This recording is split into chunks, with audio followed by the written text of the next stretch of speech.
Selamat sore Pak Edi. Ya, bisa diperkenalkan diri Pak? Ya, Assalamualaikum warahmatullahi wabarakatuh. Saya Junaidi Rusli. Hari ini saya mempunyai beberapa media dan termasuk kalau dihitung-hitung sudah hampir 15 tahun menjadi anggota PWI Provinsi Banten dari tahun 2010. Pernah di Jawa Post Group, kemudian di Harian Berita, serta di Tangerang Online dan beberapa media yang saya ada. Demikian lebih tuntas.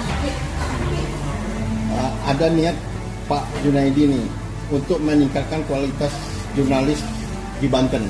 Seperti apa Pak? Sebelumnya saya perkenalkan ini juga, bahwa saya dengan mengucapkan Bismillahirrahmanirrahim mantap untuk mencoba menjadi ketua kalau dipercaya oleh anggota seluruh PWI yang punya KTA, dengan tujuan adalah saya ingin meningkatkan kualitas dan kuantitas dari anggota.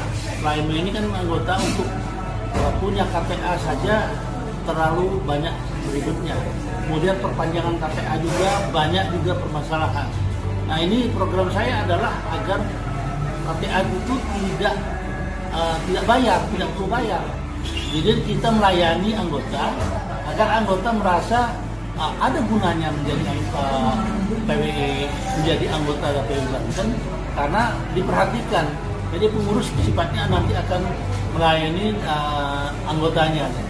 Jadi baik dari mempersiapkan anggota muda menjadi jurnalis profesional dengan pelatihan yang dilakukan PWI maupun yang bersinergi dengan pemerintah pusat.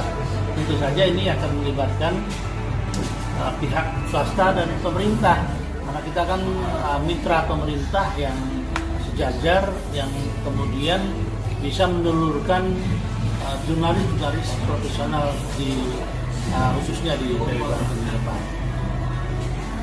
Apa komitmennya Pak Junaidi terhadap pelindung dan pembela para wartawan dalam menjalankan tugasnya dengan integritas? Ya, jadi gini, kalau wartawan itu ketika dalam penulisannya, dalam tugasnya sebagai wartawan, sebagai jurnalis, kemudian ada permasalahan dan hukum, maka wajib hukumnya PWI untuk membela, baik yang berkartu maupun yang tidak.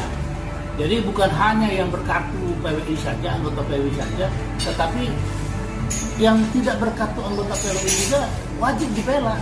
Karena bicara tentang PWI adalah PWI Banten itu adalah rumah besar bagi para wartawan. Bukan hanya sekedar slogannya aja, ada kantornya, tapi para jurnalis tidak mau datang ke kantor PWI karena mungkin dia merasa segan dengan pengurus, atau mungkin tidak ada keterikatan, tidak ada kegiatan, bahkan kegiatan-kegiatan itu ternyata banyak disupport misalkan oleh kota dan kabupaten. Seharusnya tidak perlu terjadi.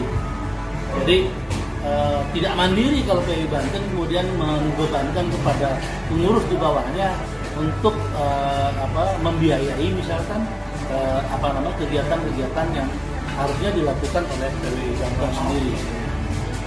Terkait beberapa rilis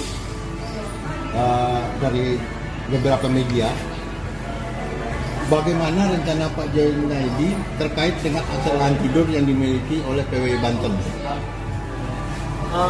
Saya pernah menjadi bendahara PWI Banten periode 2011 yang harusnya dijalankan sampai 5 tahun. Tetapi saya mengundurkan diri ketika saya mau mencalonkan diri menjadi ketua PWI Tangerang Selatan. Di situ kita punya dana hibah yang besarnya 1 miliar.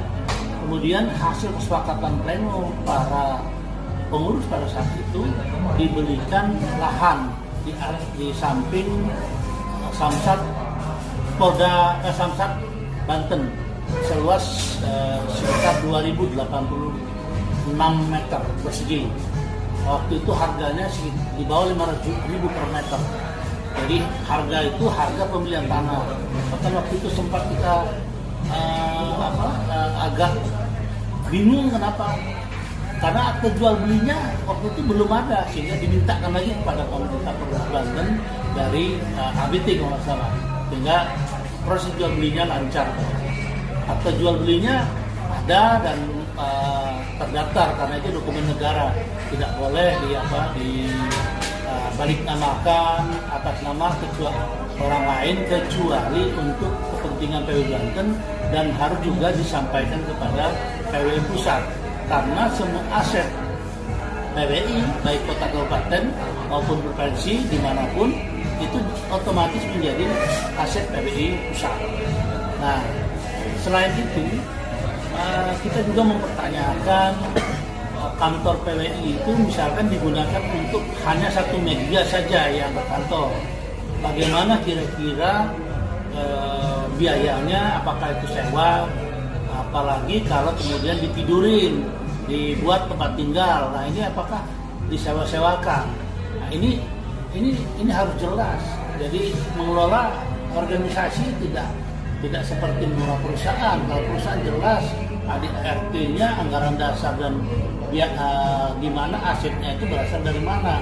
Kalau PWI ketika dia mengelola organisasi, itu harus juga melihat asetnya berasal dari mana. Jadi kalau memang itu kita mau sewa, ya sewa, harus ada tertulis laporan keuangannya dari A sampai Z, itu harus dipertanggungjawabkan PWI sebelumnya sampai dengan PWI sekarang. Oke, terakhir Pak Edi, apa harapan Pak Junaidi terhadap masa depan PWI Banten dari Provinsi Banten? Kalau harapannya itu tergantung kepada pengurus sebenarnya. Kalau pengurusnya kompak, mereka merasa enjoy, maka akan tercipta ide-ide dalam menjalankan roda organisasi.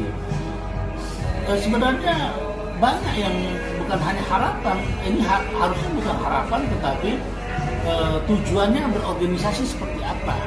Apa yang dipersiapkan oleh pengurus PWI Banten ketika sudah terpilih ke depan? Ada program jangka pendek, jangka menengah, jangka panjang.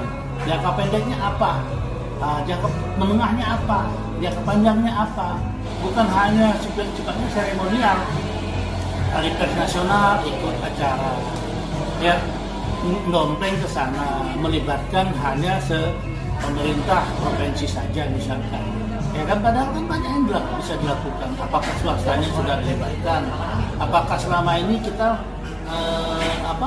sudah merasa benar ketika medsos semakin merajalela dalam bersaing pemberitaan dengan media yang mainstream, media yang memang mengutamakan kaidah kode etik jurnalistik dalam penulisan. Kalau medsos kan jelas itu kan masyarakat, tentu saja berbeda kasusnya ketika jurnalis menulis. Nah, ini yang kita rangkum antara harapan masyarakat dengan jurnalis menjadi satu kesatuan yang kalau dipadukan itu akan membuat kita akan lebih maju ke depannya. Ada banyak yang bisa dilakukan, bukan hanya sekedar internet gratis misalnya, atau misalkan kuota internet gratis. Itu sih bukan hal yang besar, itu hal kecil untuk mendapatkan internet gratis misalnya, itu biasa ya. Kita harus menciptakan ide-ide kreatif lainnya itu. Bagaimana income itu bisa diajarkan di organisasi, bukan hanya di tempat yang bekerja. Ya, kurang lebih. Oke, terima kasih Pak Edi, Pak Junaidi.